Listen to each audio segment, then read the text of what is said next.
अब देखिए, ये चुनावी मौसम है तो जाहिर है कि बात टिकटों की भी होगी, और टिकटों के डिस्ट्रीब्यूशन में एक चीज़ जो आरोप के तौर पर आपके सामने लगे कि आप एक व्यक्ति हैं जिन्होंने स्क्रैच से स्टार्ट किया, परिवार ने आपका साथ नहीं दिया और आपने अपने लिए ज़मीन तैयार की, मजबूत की, और फिर जब आज जमुई से अरुण भारती जी की उम्मीदवारी है तो ये आरोप आप पर ही लगा कि आपने क्या परिवारवाद को बढ़ावा दिया फिर से? मैं मानता हूं संजीव जी, किसी बड़े परिवार से आना आपका सौभाग्य हो सकता है, आपकी काबिलियत नहीं। सौभाग्य आपको मौका दे सकता है, बट जनता का विश्वास आपकी काबिलियत से ही हासिल होता है। जहाँ तक रही बात जमुई की, जमुई मेरी कर्म भूमि ही नहीं, पिछले 10 सालों में जमुई से एक परिवार का रिश्ता बन गया है। मेरा घर है, मेरे परिवार के लोग हैं, पूरी जमुई लोकसभा। ऐसे में जब मैं उस दोराहे पे खड़ा था जहां एक तरफ पिता की कर्मभूमि को मुझे साधना था, एक पुत्र होने के नाते मेरा उत्तरदायित्व बनता है कि उनके जाने के बाद उनके अधूरे कार्यों को मैं पूरा करूं, ये किसी भी पुत्र की नैतिक जिम्मेदारी होती है। तो जहां उनकी कर्मभूमि को मैं साधने निकला हूं, वहीं मेरी कर्मभूमि, उसकी जिम्मेदारी मेरा कोई अपना ही ले सकता है, जो उसी भाव के साथ, जो उसी अपनेपन के साथ। और मुझे नहीं लगता कि कोई भी और नेता अगर वहाँ जाएगा तो वो रिश्ता बना पाएगा जो रिश्ता मैंने पिछले 10 सालों से बनाया था। और मुझे लगता है जमुई की जनता को भी आज इस बात का संतोष है कि वो जो रिश्ता हम लोग का था वो वैसे ही बरकरार रहेगा, क्योंकि मेरे ही परिवार का कोई वहाँ पर है। मैं मानता हूँ, बहुत विनम्रता से मैं इस बात को कबूल करूँगा कि हाँ, इसमें परिवारवाद की झलक दिखती है, बट अगर आप अरुण भारती जी को भी देखें, उनका अपना कैलिबर आप देखें, उनकी पढ़ाई लिखाई, उनकी शिक्षा, बाहर से पढ़कर आए, जितने सुलझे हुए वो व्यक्ति हैं, मुझे लगता है कि अब धीरे धीरे जनता भी उनको जानने लगी है। उनके इंटरव्यूज़ आ रहे हैं, लोग उनसे इंटरेक्ट कर रहे हैं, बातें कर रहे हैं। मेरे तो जीजा हैं ही, तो मैं उनको जानता ही हूँ। मैं इस बात को कम से कम दावे से कह सकता हूँ कि बिहार को, जमुई को मुझसे बेहतर सांसद और मुझसे बेहतर बेटा मिलेगा अरुण भारती जी के रूप में। अब ये तो हुई अरुण भारती जी की बात।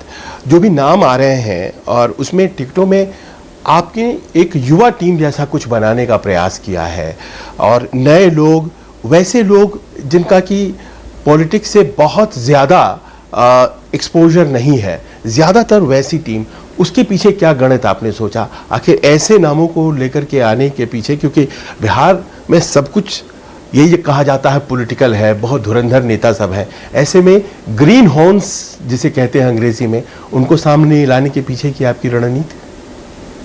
कुछ लोग जात की, धर्म की राजनीति करते हैं। मैं मानता हूँ मेरा भी एक एमवाई समीकरण है जहाँ पे महिलाएं हैं और युवा हैं।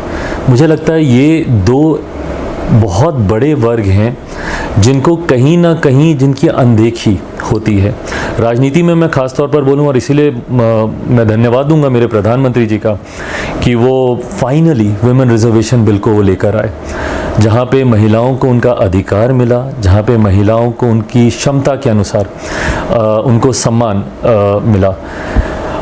पर राजनीति में जहाँ महिलाओं की अनदेखी होती रही है, वहीं युवाओं की भी।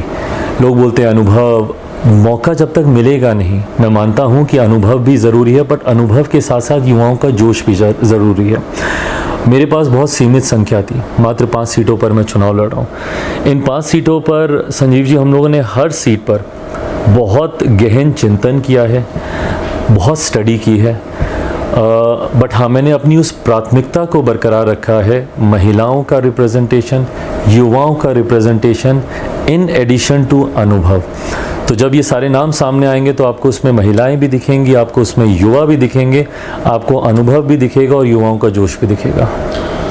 बिहार में जब आप चुनाव इतने लोगों को लड़वा रहे हैं तो जाहिर है कि एक बड़ी बात ये भी है कि खुद भी आप अपनी सीट बदलकर हाजीपुर पहुँचे हैं।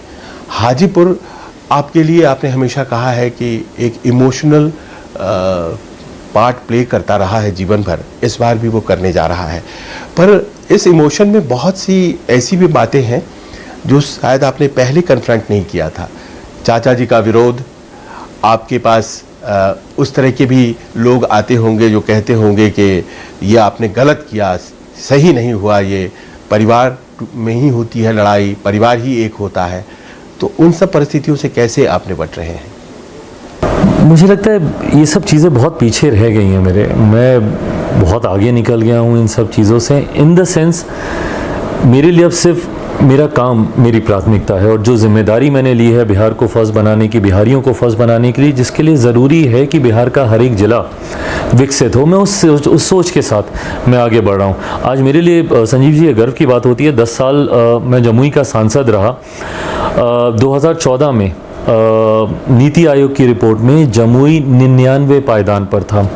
2019 में in the list of aspirational districts 2019 में वो 9वें पायदान पर आया, और आज जब हम लोग 2024 में हैं वो पहले पायदान पर है।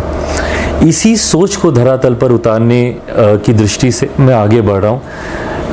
कठिनाइयाँ आती हैं कई तरीके के, ये सारी बातें जिनका आपने जिक्र किया चुनौतियों के तौर पर ये सामने आती हैं, बट चुनौतियों का सामना मैंने हमेशा किया है, ना मैं कभी डरा ना कभी घबराया।